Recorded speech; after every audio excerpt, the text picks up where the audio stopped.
আসসালামু আলাইকুম hi viewers. দেখা যায় যে টাকশন মটর আনলোড করা হচ্ছে। এটা হচ্ছে আমাদের রিলিফ ট্রেন।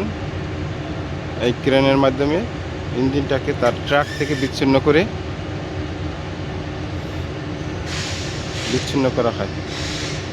বিচ্ছিন্ন করে টাকশন মোটরকে আনলোড করে 2904-এর টাকশন মোটর আনলোড করা হইতেছে।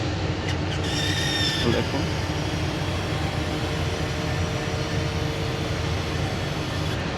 2904।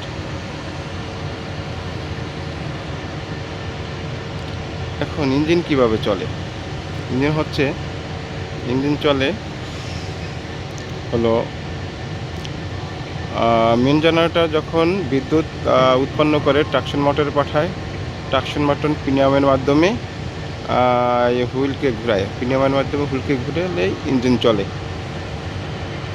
2904-এর টাকশন মোটর আনলোড করা হচ্ছে।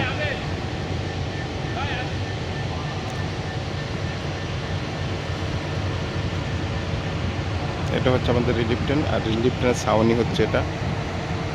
এর মধ্যে রিলিফ ট্রেন থাকে,